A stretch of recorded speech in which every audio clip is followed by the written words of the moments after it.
Chapter 6. In addition to finding out I didn't have any classes with Drew, and then discovering that nobody seemed to remember the Micah contest, I found out that all the teachers were in love with Sunny.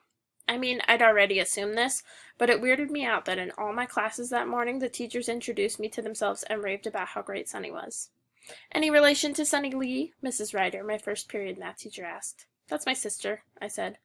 "Sunny was the brightest student last year," she said, then added, "I expect big things from you this year, Peter." I didn't say anything.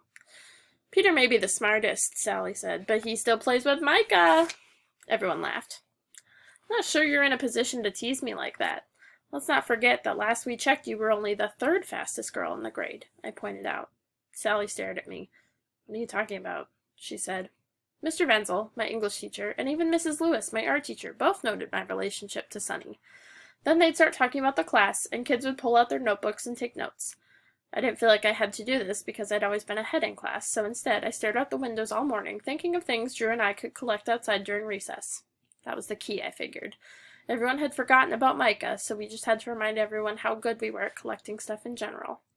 I realized we couldn't just collect something we'd already collected back in elementary school. It would have to be something different. I stared out the windows and wondered, what's different outside that they don't have at Fenwick Elementary? But the grass and the trees all looked the same. Where the heck was the playground, for that matter? Drew was already waiting for me at an empty table when I got to the caf for lunch. He waved at me, and I nodded over at the lunch lines. I did a double take. There were 2 lines for lunch? Back in elementary school, there was only 1 line, and we all got served the same thing. In middle school, I discovered there was now a line for hot lunch, and another for a la carte.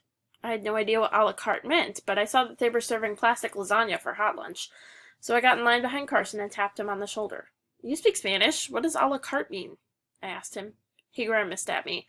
"It's French, for one thing," he snapped, "and it just means you pick and choose what you want to eat. But you won't be able to buy anything. They only accept cash, not Micah."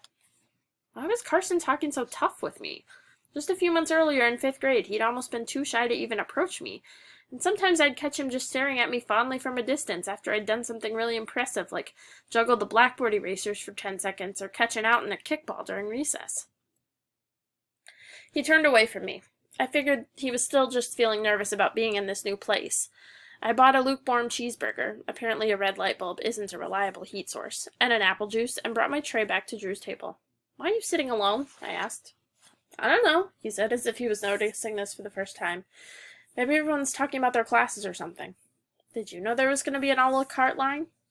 He shook his head. "I don't like Spanish food anyway," he said. "It's French," I corrected him.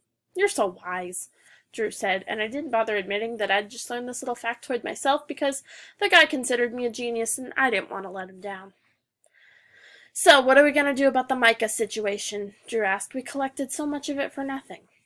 "The way I see it, okay, so Micah may have gone out of style, but we just have to get everyone collecting stuff during recess and they'll remember how cool we were." "Thank God you're good at thinking on your toes," Drew said. I blushed. "I'm no different from any other great inventor," I said humbly. We sat there eating our lunches, watching everyone talk and laugh with kids from Hemingway as if they'd been best friends since birth. Lunch was divided by grade, and this was our first time seeing the entire 6th grade together at once. Sally and her horse-riding friends were sitting with a group of girls from Hemingway who probably rode horses too. Carson and his brainiac pals were sitting with some new kids who looked really smart. One of them had easily the biggest head I'd ever seen in my life. Trent and his basketball buddies were sitting with Kyle and Mark, the 2 kids we'd met before homeroom. The band kids were with the Hemingway band kids. I could tell because they had their instrument cases on the ground next to them. Even the quietest people from our grade were sitting with new kids. It didn't look like they were talking much. They were probably the quietest kids from Hemingway, too. But the fact that they were sitting together, and looked like they'd been sitting together for years, even though this was only the first day of school. The part that bugged me the most was that Drew and I were definitely the only ones sitting at an unfilled table. After lunch, everyone got let out into the main lobby of the school, where we stood like a big confused group like cattle. "Why aren't they letting us out for recess?" I whispered to Drew. "Maybe they're waiting for someone to take the lead?" he suggested, and I got all excited. "Follow me," I said, and we made our way through the throng of students to the double doors. I pushed them open, and immediately a teacher shouted at me and charged over.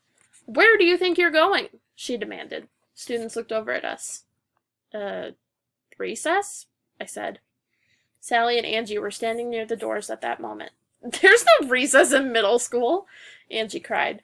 She turned around and shouted, Peter and Drew are trying to go outside for recess. Everyone laughed at us. Are you gonna go look for Micah out there or something? Sally asked. We slunk over to an empty corner of the lobby and stood against the brick wall. No recess? How do they expect us to calm down after lunch? Drew whispered.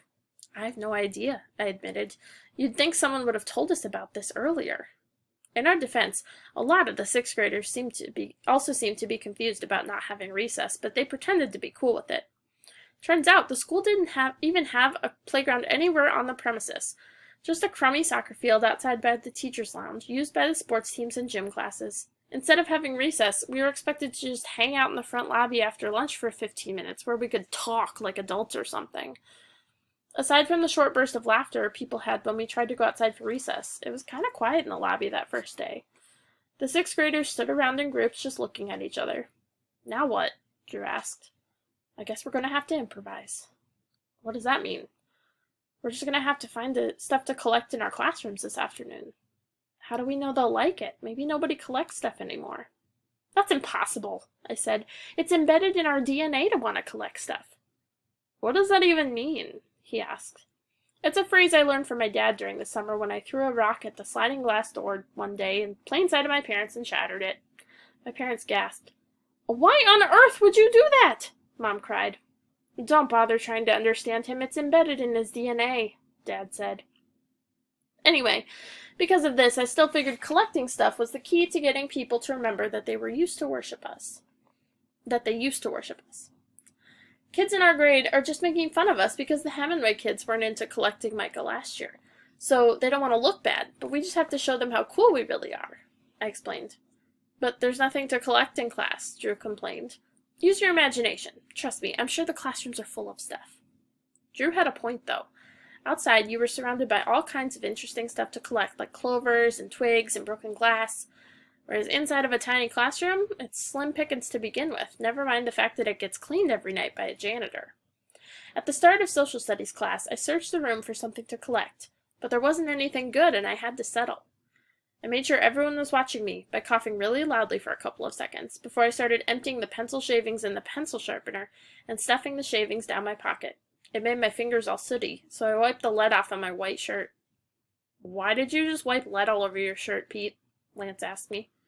I'm collecting pencil shavings, I said casually, pretending I wasn't horrified that I just ruined my new shirt. Everyone's doing it, but I can collect more than all of you. But you collected all of it just now, he pointed out. I looked at the empty sharpener. Oh, look at that, I said. Guess that means I win. Congratulations, he said, but he didn't look impressed in the slightest. Drew didn't have any better luck. He tried getting everyone to collect hair from the floor in his social studies class, and Donnie accused him of trying to make a wig. It was hopeless. By the time we got let out at the end of the day, I was feeling downright depressed. Everything we'd worked for all summer had blown up in our faces. Drew and I started our walk home. At the edge of the soccer field before the big hill, we turned and watched all the buses pulling out of the parking lot in the front of the school. The buses' windows were all half open, and you could hear everyone shouting and laughing as if it had been a really fun day. It suddenly dawned on me that we were no longer the kings of the school. This was Sunny's school, and we were just visitors. Are you okay? Drew asked. We're in serious trouble, I said. What are you talking about? I put a hand on his shoulder, not so much to calm him, but to steady myself, because I felt a little dizzy. I think we might be losers, I admitted. That's impossible, Drew laughed, but then he saw I was being serious. Wait, you're kidding, right?